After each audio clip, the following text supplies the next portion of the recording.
This week, we're going to discuss immigration in the United States. Our lesson essential question is: what was the cultural and economic significance of large scale immigration to the United States? In the late 1800s to early 1900s, millions of people, mostly from Europe, came to America. Here are two important definitions for you. Immigrants, people who leave a country, that one starts with an E. People who settle in a country are immigrants with an I. The way I remember this is that immigrants go into a country. Both of those words start with I. Coming to America was not easy. Most people came in steerage. This is the cheapest deck on the ship. The conditions were awful. People were jammed together in filthy conditions for up to 1 month. Here's a picture of what it may have looked like during that time.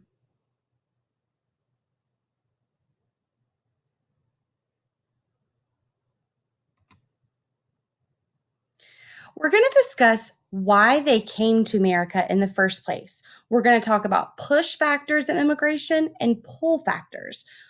Push are things that make them go away, make them go to other countries. Pull is ones that bring them in. So we're going to talk about those individually. Push factors. The first one are population growth.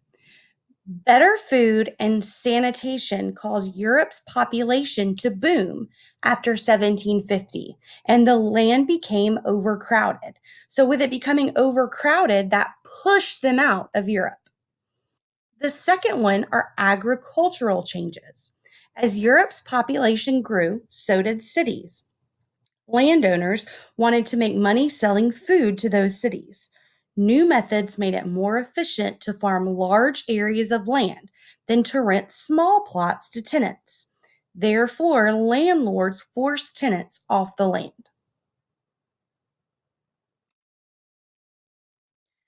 Number three, crop failures. Poor harvests made it difficult for small farmers to pay their debts. Some of these farmers chose to start over in America. Crop failures also led to hunger and causing people to immigrate. Number four, the Industrial Revolution. Goods produced in factories became cheaper than goods produced by artisans. Well, suddenly out of work, some artisans took factory jobs and others just left. Number five, religious and political turmoil. To escape religious persecution, Quakers fled Norway and Jews left Germany. Also, many Germans came to America after a revolution in Germany failed in 1848.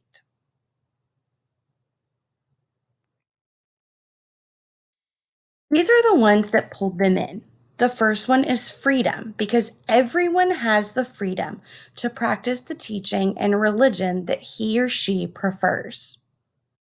The second that pulled them in was the economic opportunity. The economy was booming at this time.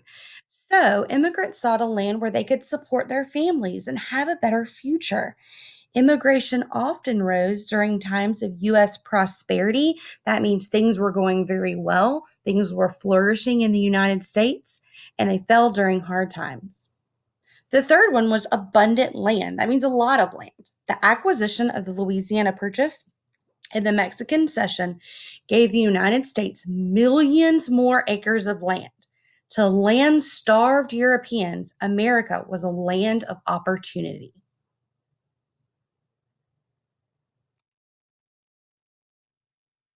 In 1845, a disease attacked Ireland's main food crop. That was the potato. Well, because there weren't any more potatoes, it caused a severe food shortage called a famine. The Irish potato famine killed 1 million people, and many immigrated to America. By 1854, between 1.5 and 2 million Irish had fled their homeland and came to America.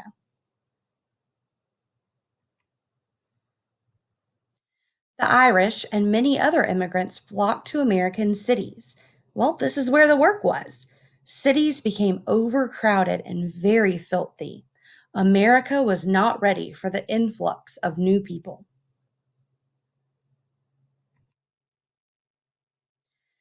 Some Americans opposed immigration. Like today, that's still happening. They thought that the immigrants were too foreign to learn American ways. Immigrants face prejudice, a negative opinion not based on facts. Native born Americans who wanted to eliminate foreign influence caused themselves nativist. Some nativists refused to hire immigrants and put up signs like "No Irish need apply."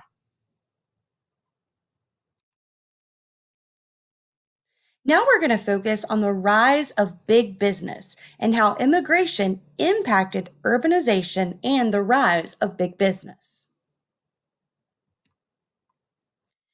Big business encouraged the United States government to continue an open immigration policy so that the workforce would be plentiful and cheap. These immigrants were attracted to factory jobs because they would work for low wages. Businesses would make a greater profit if they didn't have to pay their workers that much. So, of course, they were going to hire people who would work for a lower amount.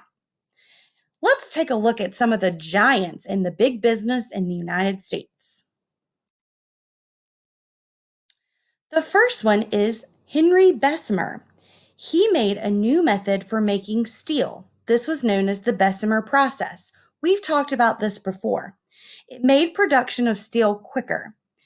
Well, because they could produce steel quicker, it created a faster making of the railroads and construction of the buildings in the United States.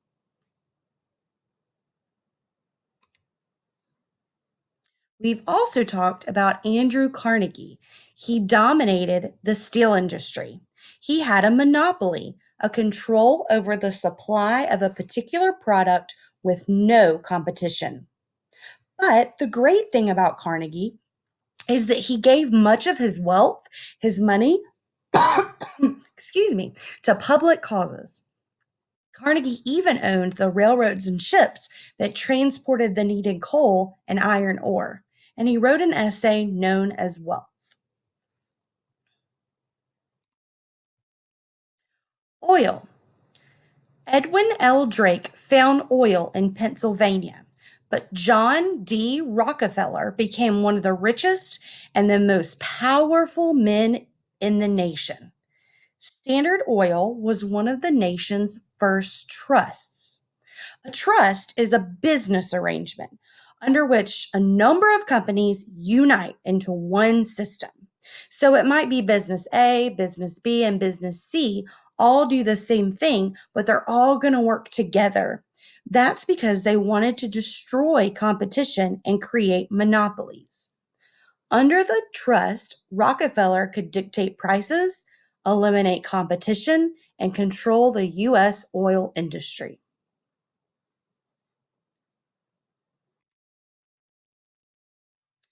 The next is J.P. Morgan, which is still a name we hear about today. He was an American financier and banker. He dominated corporate finance and industrial consolidation during this time.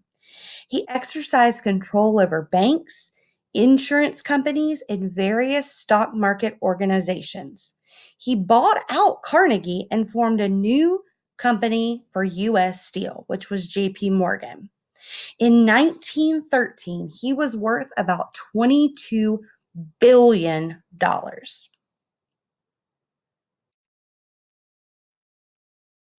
The last one is George Westinghouse. He created the Westinghouse Electric Company.